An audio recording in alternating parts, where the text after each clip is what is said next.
Hello everyone. Today I'm going to continue the what we discussed in the previous classes. Today I'm going to discuss about the fracture first aid. In the previous classes, we discussed about the what is the fracture, what is the classifications of the fracture, what are the different diagnostic procedures, and also management, conservative management, and surgical management, and what are the fracture complications. We discussed in the previous classes. Today, I'm going to discuss about the only the first aid, how we are going to be manage at the site of the injury, how we can transfer the patient from the injury site to the hospital. So depends upon the severity of the fracture, how we are going to deal. Here, I'm going to discuss. So today in this topic, I'm going to discuss about the what is the definition of the first aid and what are the principles and the rules and the initial assessment, how we can do the initial assessment, and also the major techniques are how to control the bleeding if anybody get any open injuries, how to minimize the or how to complications, and also how to immobilize the injured area. So if we want to shift from if there are any severe complications, if we shift from one place to another place, how we are going to be immobilize the injured area, or in case of severe injury, if any like a severe bed loss, so if any complications such as hypovolemia, so how we are going to prevent the hypovolemia. So here we are going to discuss. So first I'm going to discuss about what is the definition of the first aid. First aid is simply understanding easily to understand. First aid is nothing but immediate treatment to the any injured or ill patients, so especially usually affected by the lay persons or general public, so and also who are having the limited skills, and also who are unable to manage the if any manage the any problems, if anybody get any injury or illness. So if we give immediate treatment, initial treatment is called as the first aid. So with this first aid we are going to prevent so many complications, and also we are going to minimize the complications and also improve the health improvement. So with the first aids, so this is first aid is normally performed until the injury or illness satisfactorily deal with the or until the next level care such as the ambulance or the doctors are arrives. So until anything is for example the small cut, so if we prevent the excessive bleeding or any bleeding, so with the proper like a padding and also bandaging and also stopping the bleeding. So with the initial like a treatment, and also sometimes if the serious conditions such as the road traffic accidents, if anybody get the head injury or spinal cord injury, if unconscious patients, so until any ambulance comes or doctors arrives, so how to do the initial the starting treatment, so it's called as the first aid.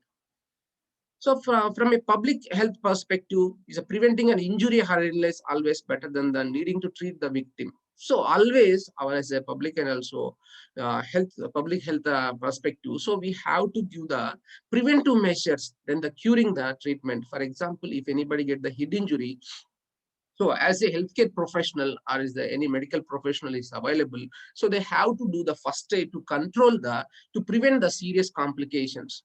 So if you are not controlling, they may chance to get the severe bleeding. Because of the bleeding, may chance to get the hypovolemic shock.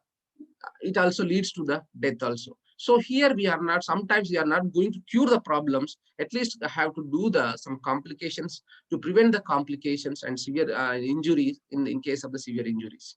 So that is about the definition of the first aid. Simply understanding of the definition is to whatever we are going to give the initial treatment to control the disease as well as to control the complications, so is called as first aid.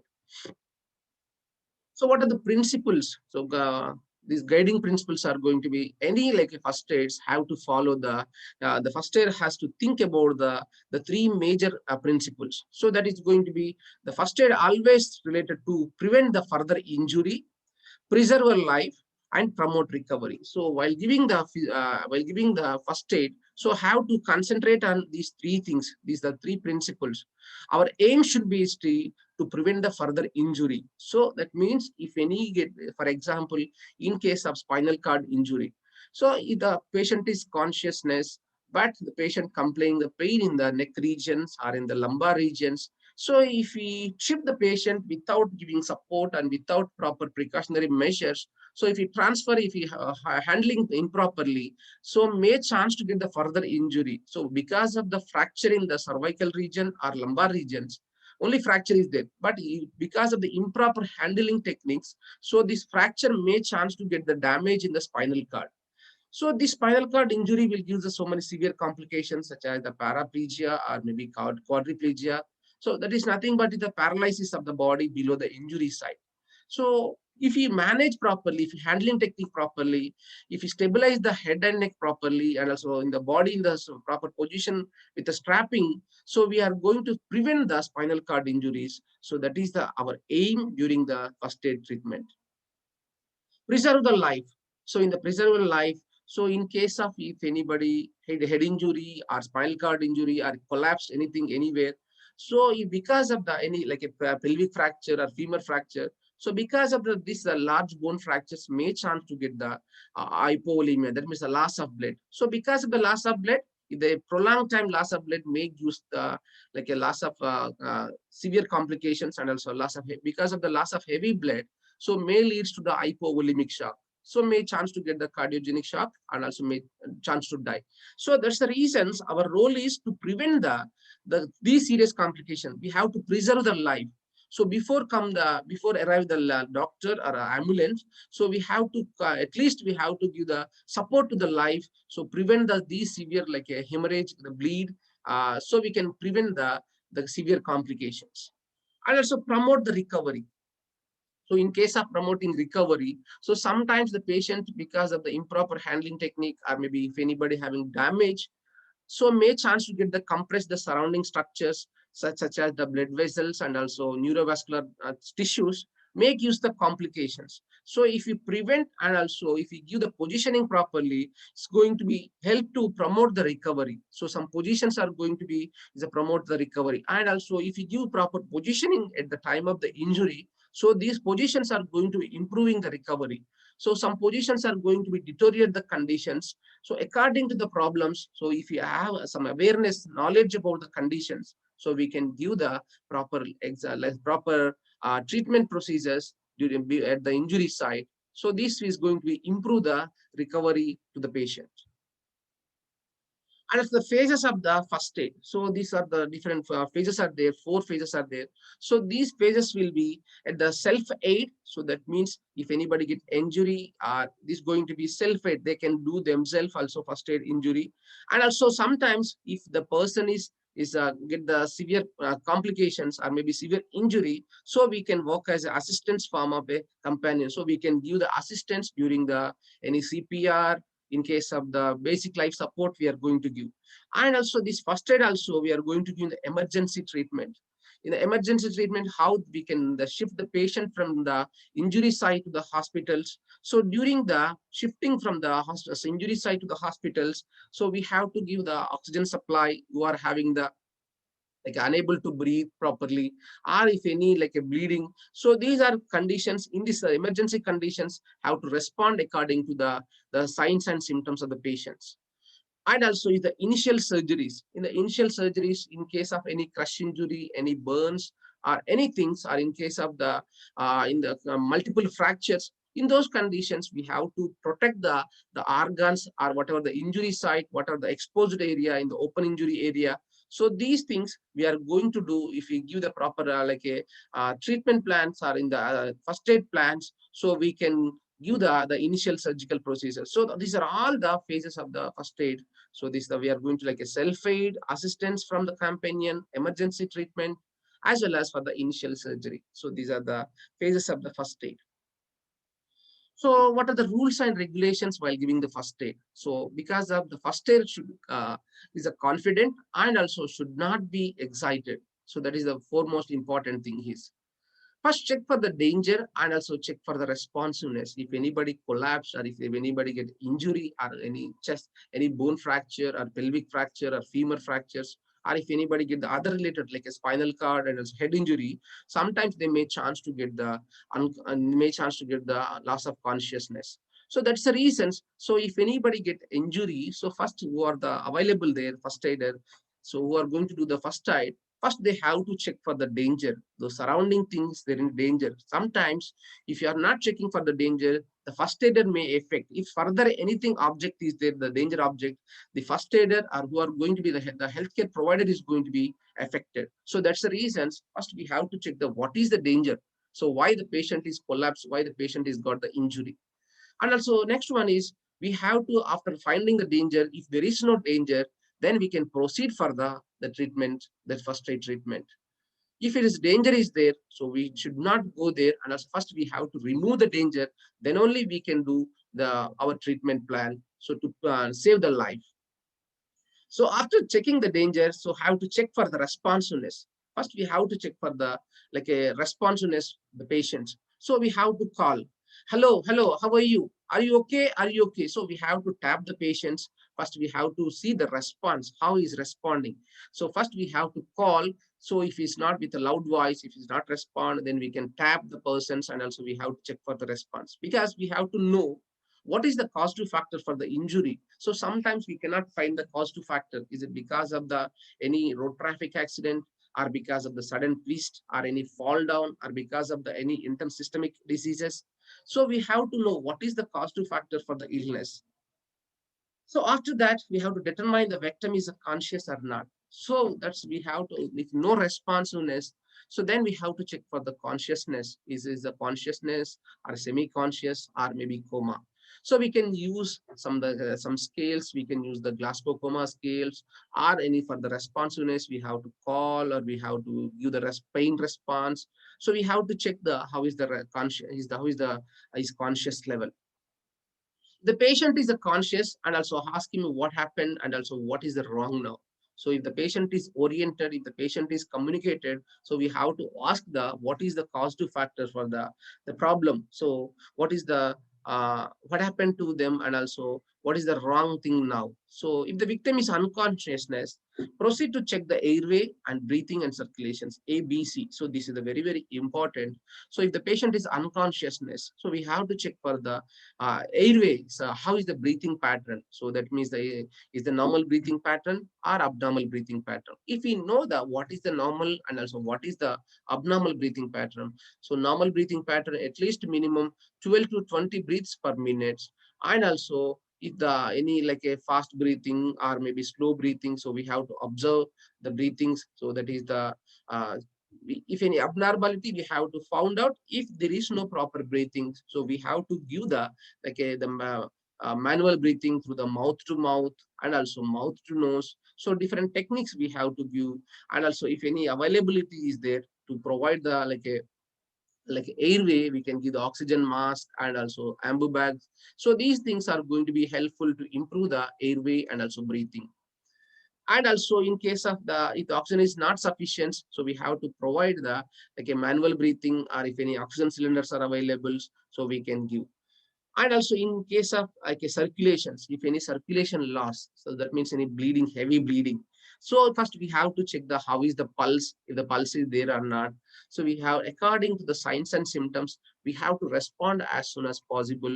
So in the circulations, if any bleeding is there, so we have to control the bleeding, or we can use some like a pads and also some bandages to control the bleeding, or maybe we can give the some pressures over the arteries. So if we apply the pressures over the arteries, we can minimize the, and also we can control the bleeding. Then we can shift the patient as soon as possible to the hospitals. And also if the patient is, after that, we have to check for the airway, breathing, circulations. If the patient is not conscious, is a unconsciousness. So if the patient, if it's not there, so then we can start the resuscitations. So we can start our basic life support, cardiopulmonary resuscitation. So this is depends upon the type of the injury. So we are going to do cardiopulmonary resuscitation. That is nothing but is the basic life support. So this is the very vast subject about the cardiopulmonary resuscitations, also called as CPR or basic life support. We will discuss in the next class. Here we are going to discuss about the what are the rules and regulations. So that's the special topic for the next class. So we will discuss there about the how to do the basic life support and also the cardiopulmonary resuscitations. So next one is do not move injured victim unless it is necessary. If necessary to move a casualty, seek assistance if possible and also handle gently. So if the patient is like a severe injured, so if they do not move the victim unless if it is necessary, if the bleeding of the patient is unconsciousness, so don't try to move, because of sometimes the patient is consciousness, but we don't know what are the injuries, if the spinal cord injury, if the head injuries. First we have to assess properly. So if it is the emergency, any heavy bleeding, so then only we have to move to a casualty. And also while moving to the casualty, we have to take the assistance, seek for the assistance. If possible, if okay, if there are no assistance, so have to handle gently and also to save the life. Keep the victim lying down with his head levels and also with his feet while is being examined. So we should not disturb the head and neck positions and also spine positions, may give the other complications. If any disturbance in the head and neck and spine, so it may damage to the spinal cord, it may chance to get the paralysis. It depends upon the involvement. If it is the cervical region, so may chance to get the quadriplegia, which means all the four limbs are going to get the paralysis. So if it is related, if the injury in the thoracic level or in the lumbar level, so may chance to get the paraplegia, which means it's a loss of sensation and motor function in the lower limbs. Next one is the keep the victim warm and comfortable. Remove the enough clothing to get a clear idea to the extent of the injury. So if the patient is not comfortable, first we have to make them into comfortable. If the position is in the injury site, in the uncomfortable, in the not a proper positions, may chance to get the deformities, or in the road traffic accidents. So the patient is in the different positions, so we can make them into the comfortable positions, or because of these positions are going to be easy to breathe.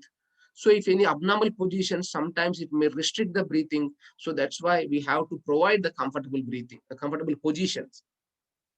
And also remove enough clothing if it is the any excessive like accessories of the jackets, or maybe is any other sweaters, if anything. So we have to remove, and also we have to observe the what are extent of the injury. So if we remove the clothes, so we can check the any bleeding or any injury. So sometimes if with the clothing we cannot find the any like a bleeding, so may last the heavy bleed, like a blood, so it leads to the serious complications. So that is the reasons our assessment should be thoroughly from the head to toes. So where is the bleedings, and also where is the fractures, or maybe what are the complications we have to check.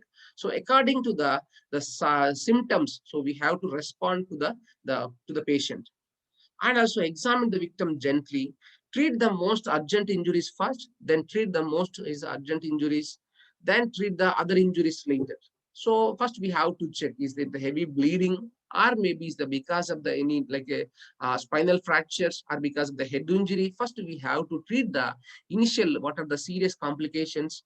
So then only we can go for the minor injuries. So for example, if any is like a laceration, capillary bleedings, or maybe is art. So we have to differentiate, is it because of the artery or vein, or maybe is the arterial, or maybe is the capillaries. So it depends upon the severity of the injury. First we have to respond. If any artery injury, any bleeding cut, so first we have to respond to the artery. So no need to check for the any minor injuries. So or for example, in case of skull fracture, if any bleeding in from the nose or ear, so they may chance to get the severe complications. So that's why we have to check the immediate complication first, then go to the later we can go to the minor injuries. And also avoid allowing the victim to see his own injuries. So sometimes the patient is may chance to get the like a afraid about his injuries. So that is the reasons we should not allow them to watch or see the own injuries. So ask them to close his eyes, and also maybe we can give the some breathing, and also we have to give the some if the airway is not clear, we can give it to the like a airway properly. Otherwise, if they see their injuries, may chance to get the panic, and also it may give the further complications. Do not try to give any solid or liquid substance by mouth to unconscious victim, or not to victims who has sustained an injury. So anything also better we try to avoid any liquids through the mouth. So in case of the unconscious patients, may chance to get the choking, or may chance to get the, so that means the whatever we give the liquids, so may dislodge into the windpipe, and also may chance to get the trick into the lungs. It may use the further complications. So should not give through the mouth in case of the unconscious patient, as in case of the severe injury patients. Do not touch the open wounds or burns with the fingers or other objects. Expect the sterile is a compress or bandage not available, and it is absolutely necessary to stop the bleeding. So, in case of, for example, if the injury in the road, if the injury due to road traffic accidents or maybe burns or anything, also we should not directly with our hands, because of our hands may having germs or maybe it's not sterile properly, so it may use the contaminations, may chance to get the complications in those conditions. So first we have to take the like a sanitize our hands properly, or the bandage what we are going to apply so should be sanitized and also sterile properly. Then only we can give the our first aid treatment. Otherwise, because of the is a contamination, may chance to get the severe complications such as some gangrene and also other complications. And also do not try to arouse our unconscious persons. So while in the initial treatment, we should not arouse the patient if the patient is unconsciousness.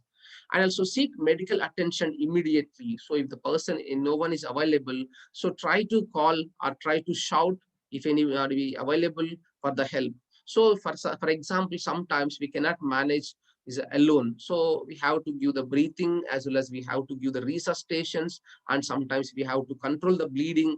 So these all the multitask jobs sometimes is not possible to handle it. So that's the reasons, if any possibility is there, we can call for the help. So we can shout, or if any phone calls, or try to call any like a first aid helpers. So these are the principles before going to start the treatment.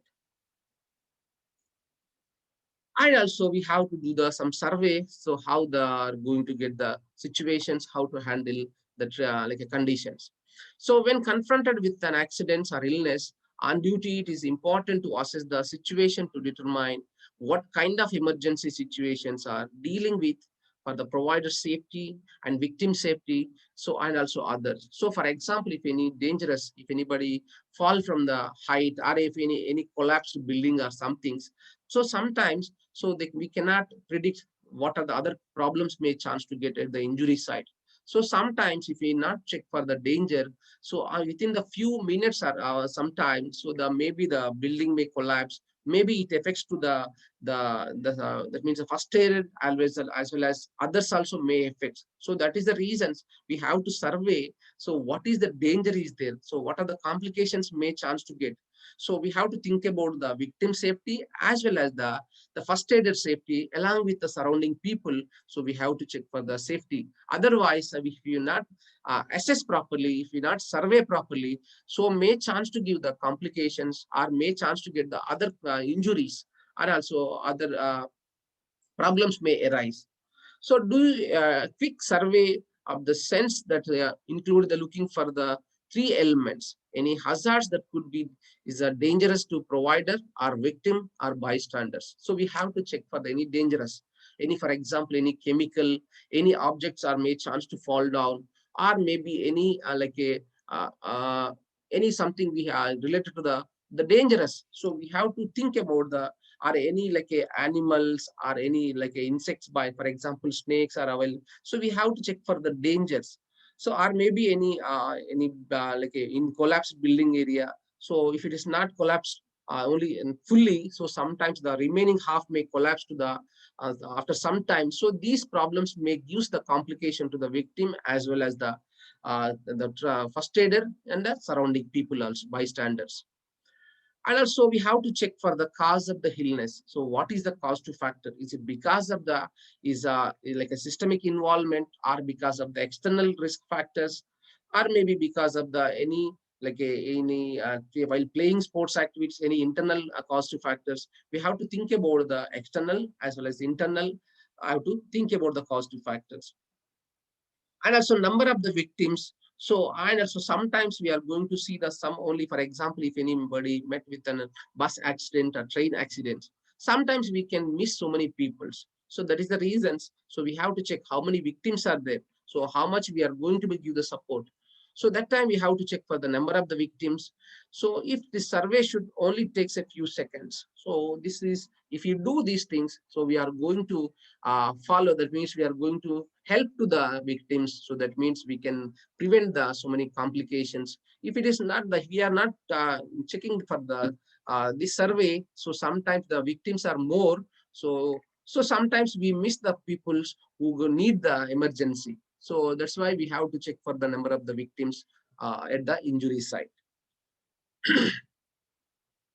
So initial assessment is very, very important because of the, according to the initial treatment only, we can give the emergency treatment according to the signs and symptoms. So the goal of the initial treatment is visually determine whether there are the life-threatening or other suspicious and also suspicious problems that requires the pick. So that means we have to see the what are the complications, severe life-threatening problems or any serious complications. So we have to check in during the initial assessment. If the patient get any breathing difficulty, so we have to concentrate on the breathing. So first we have to check for the breathing. Is it normal breathing? Is it the abnormal breathing? And also the bleeding. Is it bleeding in the internal bleeding and also external bleeding? So how much of the severity of the bleeding? So if it is external bleeding, the loss of the blood volume is compare and also is very is an internal bleeding. And also we have to check for the any shock or any associated burns or any injuries or any choking. So in case of any difficulty in swallowing or if any obstructed any material in the mouth and throat, and also along with any heart attacks or in the fractures. So we have to assess, so what is the causative factor and also what is the mechanisms and also what are the life-threatening complications. If we analyze properly, so we are going to give the our treatment according to their problems. Determine if the victim is conscious by tap and also shout. So if the patient is conscious, so and also we have to tap the person and also we have to shout. So according to the our like a stimulus only, the patient is going to respond. So if the patient is respond, so we have to check for the ABC. So the ABC is the A for airway. So in the airway, if the patient airway is not properly, so if it's not breathing properly, so we have to provide the airway with the different techniques. That is a head tilt and also chin lip techniques. So with this one, so we are going to give the airway like oxygen supplies to the patient. If it is available oxygen cylinders or oxygen mask, we can give. Otherwise, we are going to give it through the manual is airway procedures. And also breathing, how is the breathing, and also we have to look for the breathing type as well as the listen and also feel the breathing. So how is the breathing, how we is it giving any breathing, is the abnormal sound or normal sound, any is the any like a V's and any because of the obstructions, any striders. So we have to check the what is the normal breath sound and also what is the abnormal breath sounds. So if we understand what is the normal breath sound and abnormal breath sounds, we can like a differentially diagnose according to the problems. We can suspect the other, like we can think about the any other causative factor for the abnormal breathing. So and also next one is the circulations. So we have to check for the any signs of the circulation, any abnormality. So sometimes the patient is going to be the pale appearance and the pulse loss, and also so they may chance to get the uh, other complications. So we have to find who are having the this is the circulation complications. So we have to find out, especially the pulse absence or absence of the pulse, or is maybe is a diminished pulse, slow pulse, and also any paleness because of the decreasing the blood circulation. Also the patient becomes pale. So we have to check and also according to the symptoms have to respond immediately. I also note this, the special note is these steps by step initial assessment should not be changed. It takes less than a minute to complete unless the first aid is required at any point. So this is the like if you check within the like less than 1 minute, we are going to assess the this initial assessment. Then only if you do the initial assessment according to the emergency, according to the life-threatening situations, we have to respond. So that's the reasons this initial assessment is very, very important during the first aid. So coming to the fracture, the first aids. So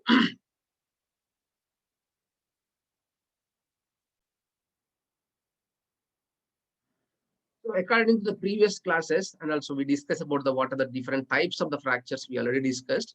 So these fractures maybe is the closed fractures and also open fractures. So closed fracture also called as simple fractures. So that means the skin is intact and also no wound exists anywhere near the fracture site. So there is no bleeding. So that means there is no exposing the fracture outside. So is open fractures are going to be is underlying skin over the fracture has been damaged or broken. So is going to wound may results. So and also bone protruding through the skin. So because of the opening of the fracture fragments, it may damage the tissues and also gives the bleeding outside. So depends upon the type of the fracture, the bleeding will be vary. So in case of severe bleeding, and also we have to respond as soon as possible. So the bone may not always visible in the wound sometimes. So and also another type is going to be the third type is going to be the complicated fractures, wherein the addition of to the fracture is important. Internal organs may also be injured.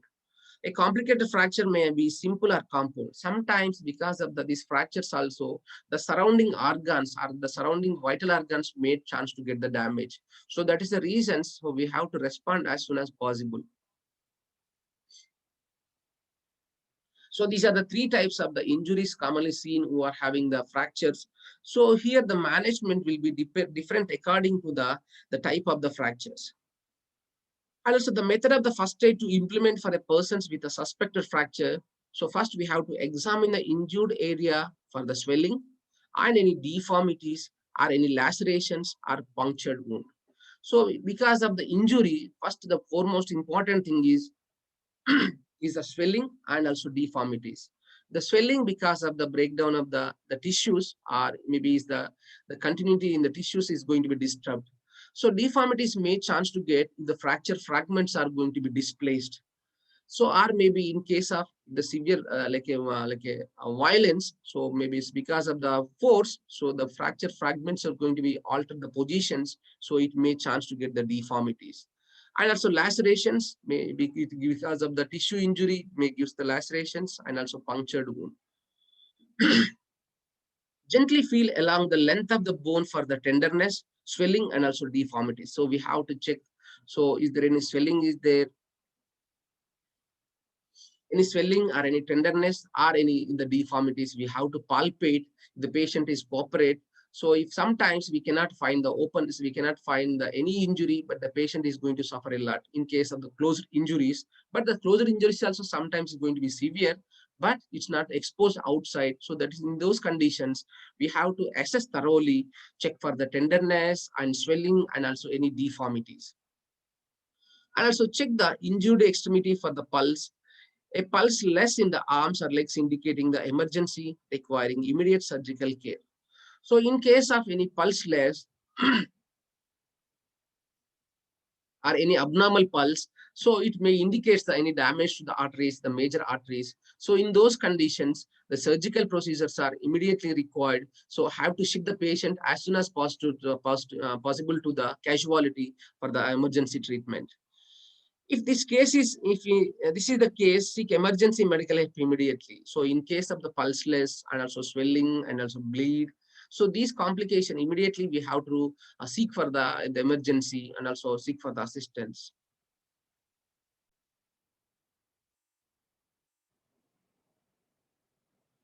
So the treatment techniques for the fracture management is the first foremost important thing is if anybody get the injury, first we have any bleeding, first the foremost important thing is stop the bleeding. So these are going to be the so many techniques are there how to stop the bleeding. So and also the next one is after concentrate on the bleeding, we have to next one is immediately concentrate on immobilize the injured area. If any fracture or swelling or any lacerations. So in case of any displacement, so we have to immobilize the fracture fragments. So then immobilize only we have to give the proper bandaging and also we are going to do the splinting. So with the bandaging and splinting, so we can stabilize the injured area, so we can shift to the patients and also we can prevent the complications. So about the bleeding, if you see the bleeding, so this bleeding is very common in case of the injuries. So bleeding is the loss of blood escape from the circulatory system. So what is bleeding means? The bleeding is nothing but the blood coming outside from the circulatory systems is called as the bleeding. So it arises due to the either traumatic injury or underlying medical conditions or combinations, and can occur internally where the blood is leaked from the vessels inside the body, or externally either through the natural openings such as the mouth, nose or ear, urethra or vagina, anus, or through the break in the skin. So any the external is going to be happening. So this bleeding will be in two types: internal bleeding as well as the external bleeding. So internal bleeding is because of the any blood leak from the blood vessels inside the body. It's not coming outside in case of in case of the head injury. So if they match and to get the head injury, so the blade comes inside the brain. So that is called as internal bleeding. Or maybe is the through the inside the internal organs, if any pressure, any compressions. Also if the violence is more, so may chance to get the injury inside, it may use the internal bleeding. So here we are going to discuss about the what is internal bleeding and also external bleeding. So these external bleeding either from any injury site, or maybe the bleeding comes from the mouth. So depends upon the causative factor. Some people may chance to get the bleeding from the mouth, and also ear and nose, urethra, even vagina and anus, or through the in the skin also. So many sites may chance to get the bleeding. So these sites are going to give the clues. So what the causative factors and also what the injury we can suspect according to the site of the bleeding. So if you see the two different types of the bleedings, that is external bleeding and also internal bleeding. So this external bleeding is generally described in terms of the origin of the blood flow by the vessel type. So it depends upon the involvement of the blood vessel. So we can see the external bleeding. So these are going to be the arterial bleeding, and also we are going to see the venous bleeding and in the capillary bleeding. So it depends upon the site of the injury, the bleeding will be different.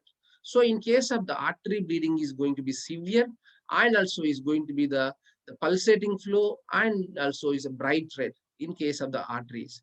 In the veins is going to be steady, it's going to be slow, and also the blood looks like a little bit darker than the artery blood.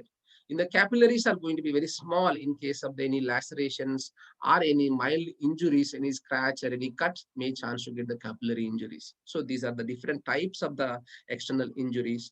So if you see in the arterial bleeding, so this is suggest the blood flowing originating from the artery. So if any injury to the arteries, so the blood flow is going to be the faster, as well as we can is going to get the more blood loss in case of the artery injury. So this type of bleeding, the blood is typically bright red to yellowish in color due to the high degree of the oxygenations. So in the artery, especially arteries are carried by the oxygenated blood.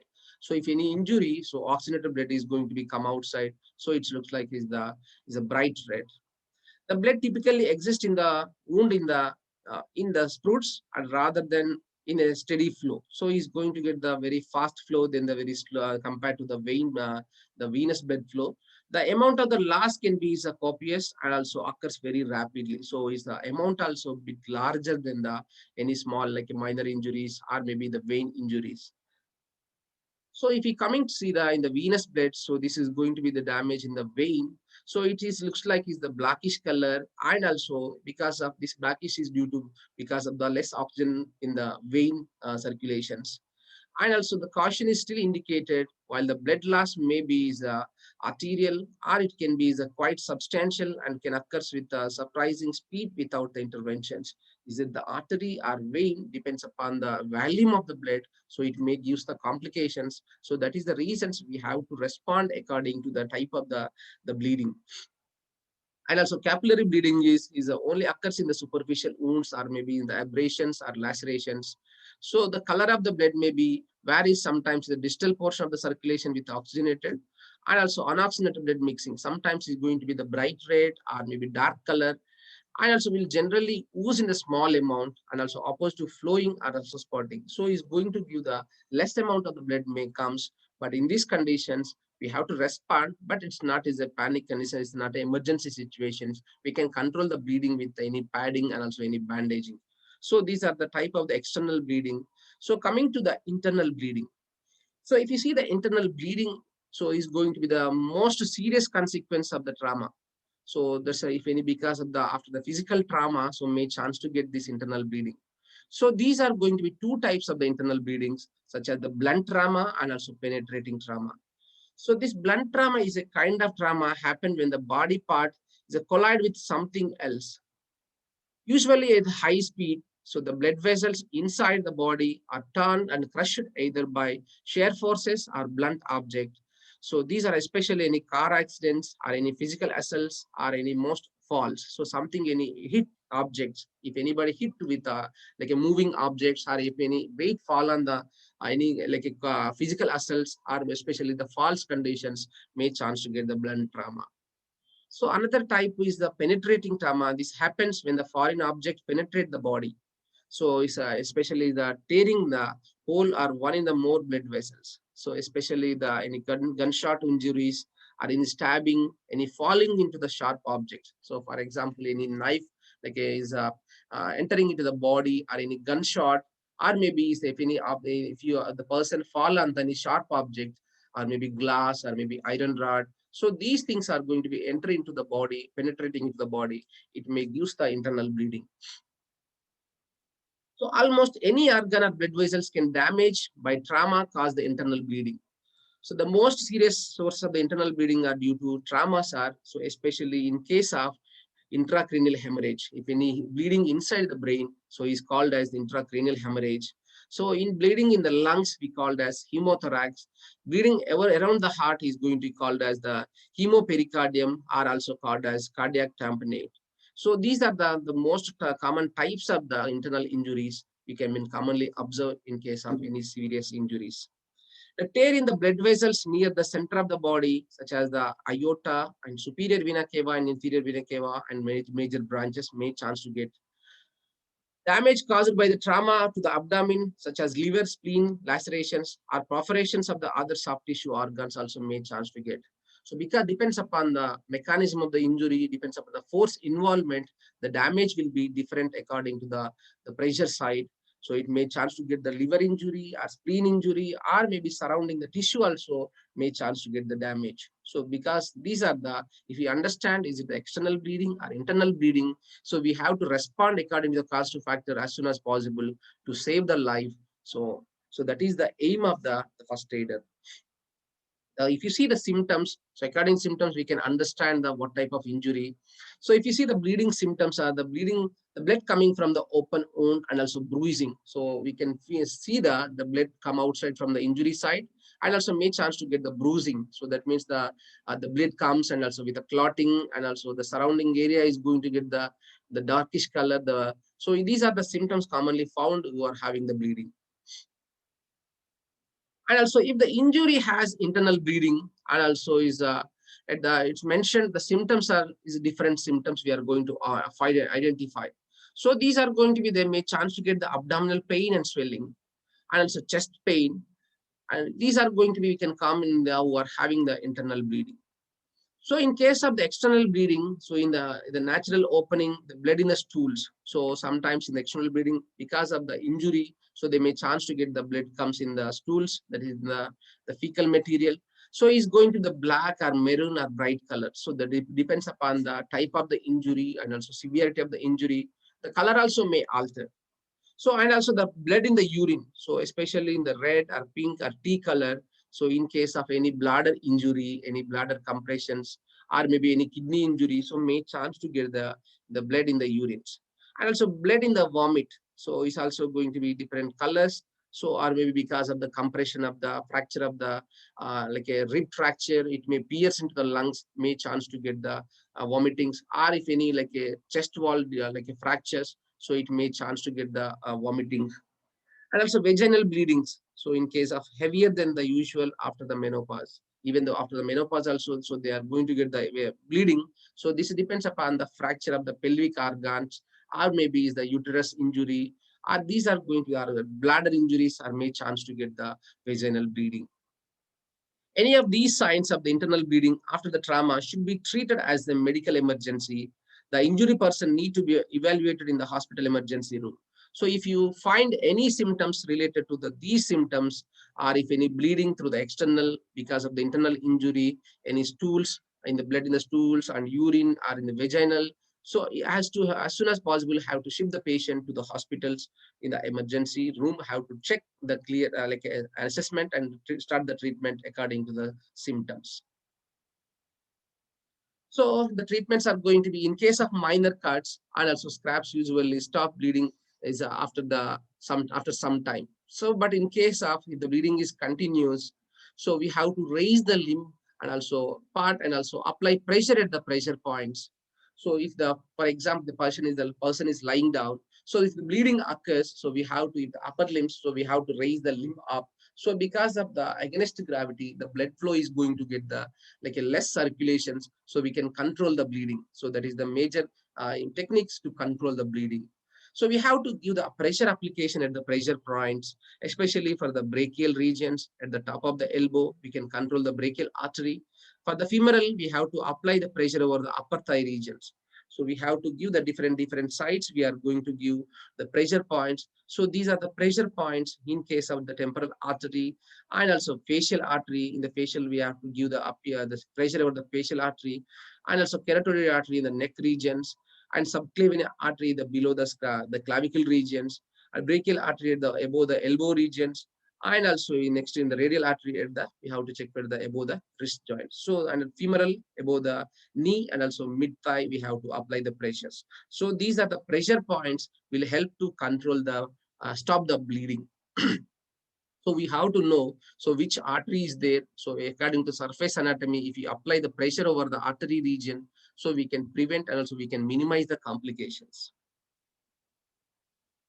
So with a clean and also thick cloth, so and also press directly on the wound. So we have to any like a gauze piece or a sterile gauze. So we are going to apply or any clean or cloth as to take and fold it and we have to apply over the injury site and also press it. So this pressure is going to stop the bleeding.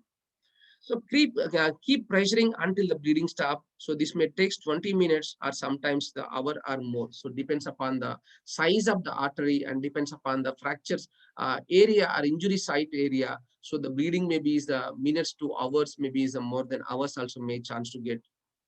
So this type of direct pressure will stop the bleeding or nearly all the wounds, sometimes even when the part of the body has been cut off. Sometimes is the cut off body also, if it's not separated also, if we give the bleeding, if the pressure over the bleeding side, so we are going to give the, like a stop the, like a pressure and minimize the pressure and also we are going to prevent the bleeding value. The blood volume, we are going to reduce it. And also occasionally direct pressure will not control bleeding, especially when the wound is very large or an arm or leg has been cut off. In case of complete displacement of the arm, maybe detached from the body, so sometimes difficult to control the bleeding. Or if the injury site is bigger size, or if the part is separated from the body, it's difficult to control the bleeding. In those conditions, so keep the pressuring on the wound, keep the wounded part is high as possible. So if it's not controllable, so we can raise the limb is a little bit above the from the heart surface. So in these positions, if the patient is supine lying position, so if you raise the leg or if you keep on the stool or maybe if you keep on the chair, so in the raising positions, so we are going to control the, we are not going to stop the bleeding, at least control, minimize the flow, or maybe we can reduce the flow of the blood. So we can prevent the very like a hypovolemic shock. So you can maintain the pressure by binding the wound tightly with a bandage or piece of the clean clothing. So we can apply some bandage or we can clean clothing, we can give and also elevation along with the bandage. We are going to minimize the severe complications. So it depends upon the involvement of the artery. So we have to give the pressure over the arteries. So just now we discussed. So these are the major arteries. So may chance to get the injuries in during the motor vehicle accident or any like a crash injuries. So we have to know the where the major arteries are there. According to the major arteries, if you apply the pressure over the major arteries, so we are going to reduce the, like means the blood volume. So these are the 7 arteries here we mentioned, temporal arteries in the temporal regions. So in front of the ear, we have to get the pressure over the in front of the ear. And next one is the facial, at the we have to give the, at the jawbone. And also carotid artery, we have to place the at the neck, in the neck regions, we have the pressure in the neck regions. Subclavian artery, we have to give the in the collarbone regions. And above the like elbow, we have to apply the brachial artery. So you are have some knowledge about the anatomy. surface anatomy. So where is the location of the artery? So which artery is available there? So if you give the pressure, so then only we can give the proper pressure application over the pressure points. So that is the reasons the anatomy is the important, the surface anatomy, where is the artery and what is the like a surfaces, is it the medial side or lateral side? And if we have some knowledge about the surface anatomy, so then only we can give the proper application of the pressure. So then only we can avoid the serious complications. So that is the reasons. So the first aid and also the healthcare professionals need some anatomical knowledge. And also the precautionary measures. So while giving the treatment plan, how to take some precautionary measures. So using the medical exam gloves, because of if you want to prevent some complications or contaminations, how to wear the gloves if it's possible. And also using the tourniquet to stop the bleeding usually. So sometimes may cause the complications. So because of tightness of the tourniquet, or maybe it may chance to give the further injuries, or may chance to loss of the arm and also leg. So if it is not possible to control the bleeding, if you are alone, so we can give the tourniquet if there is no other options. And also never use the string or wire. So it cut the right through the skin. So it may chance to get any string or cut. It may use the pressure and also it may have further complications. So never use the dirt or kerosene, lime or coffee to stop the bleeding. Some different depends upon the some country people beliefs. So they are going to use the some materials to stop the bleeding. So they are going to use some dirt. So surrounding the patients, whatever the some like a dirt material, they're going to pick the dirt material. They're going to keep on the bleeding area. So it may give the further complication. It gives the like a gangrene again. If it's not cleaned properly, again it may use the further complications. So that's the reasons should not give any kerosene. So some and also lime or coffee. So it's not going to be helpful. It may use the further complications. So when bleeding or injury is severe, raise the feet and lower the head to prevent the shock. So they have to prevent the complications if you raise the like a head and also or maybe it's a limb, so we can prevent the excessive blood loss. Keep the blood from the getting into any cut or maybe sores on the skin. So and also if anything, and also we have to apply the bandages and keep pressure. So we are going to stop the bleeding. And also immobilization is the very important. So these immobilization only we are going to minimize the severe complications. So the fracture is immobilized to prevent the sharp edges from the bone moving the cutting tissues. So muscles, blood vessels, and nerves. So the fracture fragments may enter into the surrounding tissues. So if it is compressed to the artery, it may use the loss of pulsation and also make the bleeding is going to be increased. If the injury to the nerve complications may arise. So we can, if you want to prevent, first we have to immobilize the injury side. So this also is going to be help to pain and also prevent the or controlling the shock. So in closed fracture immobilizations, keep the bone fragments from causing the open wounds, and also it prevents the contaminations and possible infections. So if you immobilization properly, we are going to prevent the contamination as well as the shock prevention, and we are going to control the preventions. So these through we can use the some splints and the bandage, paddings and slings and also shreds. So these are the some different types of the immobilization techniques. So if you see the some splintings, so these splints are going to be immobilize the limbs. So these splints are going to be stabilize the injured area. So then we are going to prevent the further complications, prevent the blood vessel injury and neurovascular injuries. Some other tissue is going to be may chance to get the injury. So if we give the splinting, proper splinting, so we are going to minimize the complications. So sometimes if the splint is not available, so whatever the available splints are there, maybe any like a wooden sticks or maybe any cloth or any cotton cloths or maybe any bed sheets also is going to give are also used in case of the splinting applications. So sometimes if the first aids are available, if the all the big splints are not available, so we can use the like a temporary splints. So with the SAM splints.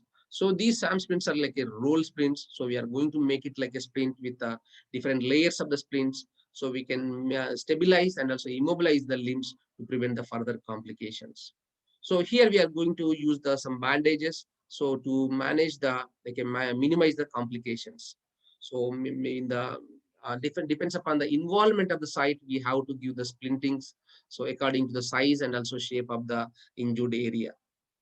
The padding is important to prevent the complications. So it's going to be, these are going to be used the some jackets, and also we are going to use some blankets and some maybe shelters or some napkins, and maybe any some other related to the, these paddings are going to give the support to the patients. We are going to prevent the further complications. If you give immediately with the bandaging without proper supports or maybe without padding, may compress the surrounding structures, it may give the further complications. So bandage also very important. So these bandages are improvised from the belts, and also these are going to be the next. We are, any bandages like any cloth bandages, any elastic bandages, crepe bandages, or if it's not possible, even though some many napkins or kerchiefs also we can use for the bandage purpose, or even though any blankets also. So these are the narrow materials such as the wire, cord should not be used to secure the splint in the place. So only thing is we have to use the cloth materials, or maybe we can use the some blankets, or maybe any strips, or even though some napkins. So these are the some different gauzes, gauze material or crab bandage material. We can use the like a minimizing the complications. But we should not use any hard material such as the any wires or any cords. So these are going to be like a stop the bleeding and also may further injuries or breakdowns in the skin. So we should not use. So the different type of the slings we are going to use depends upon the involvement of the fracture. So we are going to use the broad arm slings, as well as we are going to use the cuff and collar slings. So these things are going to be used to prevent the further complications. So if it is not possible, we can use, so if it's any like a professional, like a this arm sling, like a broad arm slings, if not possible with a napkin or maybe with a towels, we are going to make a some like a collar coffin. So this also going to prevent the further complication, and also minimizing the like a displacement in the limbs. And also if it's a cloth, we are going to use the triangle sling. So these type of slings are going to be helpful to prevent the further complications. But only thing is we have to give the slings properly. So you should not be very tight and should not be very loose. And also not is exercising is a neighboring muscles. So sometimes it should not compress the muscles. And also if is wrongly applied the slings and also bandages, again they may chance to get the complication. So that's the reasons we have to provide the slings also in the comfortable and also is appropriately. And also another important thing is application of the ice is very, very important to control bleeding as well as the swelling. So these ice applications are going to be limit the swelling and also helping to relieve the pain. So until the emergency persons arrives. So these are going to be helpful while application of the ice applications. So, but only thing is we should not apply directly to the skin. So this may gives the like a breakage in the skin, and also may chance to get the other complications such as the allergy to the, some people may chance to get the allergy. So it may use the complications. So better we can use the like the ice packs with the towels, or maybe we are going to use the specialized like equipments to these ice applications to prevent the further complications. So ice application also important to control the bleeding as well as to reducing the swelling as reducing the pain until the emergency people arrives. So another important thing is the shock also. So shock is also very big topic to managing this one. So these are going to be because of the any severe blood loss. So in blood loss, so because of the insufficient amount of the blood may use the decreasing the blood circulation to the other parts of the tissues, so may chance to get the heart attack. So these are going to be due to because of the hemorrhage or any severe injuries, and also is the asphyxiations, so lack of oxygenations. So these are the major causative factor for the shock. So because of the shock, so many chances, so many signs and symptoms we can identify. So these are going to be, so if you see the causative factors are aggressive factors, so it may chance to get the severe pain and also wound infection, the disease, and also exposure, fatigue, hunger and thirst, fear and drowsy, worry, and also is unnecessary or rough handling. So these are also one of some of the causative factors for the shock. So because of these shocks, so the symptoms are going to, the patient is going to be pale because of the excessive blood loss, and also the body is going to be the cold and clammy, pulse is going to be weak, respiration is going to be rapid and irregular and shallow. And if the casualty is a consciousness, he may is a listless and also drowsy, complaining thirst and also dryness of the mouth. Eyes may be have the vacant and dull expressions. The pupil may be enlarged. So these are the more common signs of the shock. So according to these signs, so we are going to identify the severity and also we can shift the patient as soon as possible to the emergency. So how to prevent this shock? So this prevention will be the first sign of the shock is if there is a shock, first one is we have to control the bleeding. We are having the tightness, we are having the bleeding. So for this one is first we have to loosen any belt or tight clothing the person may wearing. So we have to check any like a tight clothes or any belt or any, so that things we have to concentrate. So then we can remove the tight clothes and belt. So have the person lie down with his feet little higher than the head levels. So we have to raise the legs above the heart levels with the pillows or maybe chair. So this one are with the help of any other caregivers. So this one we are going to prevent minimize the blood loss. So what we discussed just now about the bed control. So it's also helpful to control the shock. So however, if he has the severe head injuries, put him in the half sitting positions. So if the head injury conditions, if he's a half sitting positions, so we are going to make them into control the bleeding. If the person feel cold and cover with a blanket, so in the blood loss, the most common symptom is they are going to feel the like a very coldness. So this one is going to be sign. So we can cover with them in the blankets and make them into sufficient temperatures. The patient is conscious and able to drink and I'll give him sip of the water or other drinks. So if he looks hydrated, give a liquid of a lot of liquid and rehydration drinks. So in case of electrolyte imbalance, may chance to get the severe complications. So we can give the some little amount of, but should not be like a, but we should not give this the water amount to the unconscious patients. So if he's in pain and giving him aspirin or other painkillers, any tablets or any painkiller medications we can give, but not one with a sedative such as the codeine. So we should not give any like a sedative agents. So it may alter the consciousness. And also keep calm and reassure the persons and seek for the medical help. If the patient is our the consciousness, so we can make seek for the medical help and also ask them to any other medical help and try to shift the patient as soon as possible to the emergency ward. So that is about the fracture management. So how we are going to manage. So that is about through the bleeding control and also injury, immobilize the injured site and also application of the ice pack to prevent the further complications.